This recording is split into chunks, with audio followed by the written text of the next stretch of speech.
எல்லாரும் நல்லா இருக்கீங்களா? இன்னைக்கான பதிவு கௌரவத்தை பெற்று விடுவது பெரிதன்று, அதற்கு தகுதியுள்ளவனாக இருப்பது தான் முக்கியமானது. இது அரிஸ்டாட்டில் அவர்களுடைய பொன்மொழிகளுங்க. கண்டிப்பா. கௌரவம் ஒரு மனிதனுக்கு கிடைக்குதுன்னா, அது எவ்வளோ பெரிய விஷயம் பார்த்தீங்களா? அந்த கௌரவத்தை நமக்கு தகுதி உள்ளவனா அத நம்ம அந்த கௌரவத்துக்கு ஏற்ற மாரி நம்ம வாழ்ந்தாகணும். நம்ம இந்த பூமியில வாழ்கின்ற வரைக்கும் அந்த கௌரவத்தை நம்ம காப்பாற்றணும் பார்த்துக்கோங்க. அதுக்கு தகுதி உள்ளனா நம்ம இருந்தாகணும். ஆனால் இந்த பூமியில் எப்படி நம்ம வாழ்ந்தாலும் ஏசும்.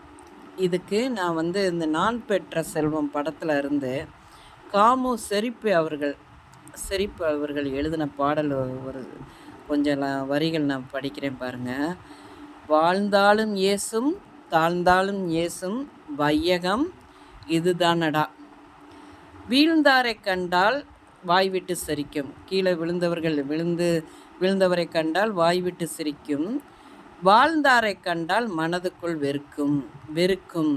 அதை வீழ்ந்து கஷ்டப்படுகிறவர்களை கண்டால் சரி நம்ம கஷ்டப்படுறோம், திடீர்னு நல்லா இருந்துட்டு கஷ்டப்படுறோம்னா சிரிக்க தான் செய்வாங்க.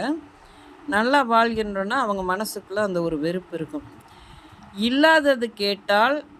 இல்லாதது கேட்டால் ஏளனம் செய்யும். நம்ம போய் ஒரு விஷயத்தை இல்லாதவர்கள் கேட்டால் ஏளனம் கண்டிப்பாக செய்வார்கள்.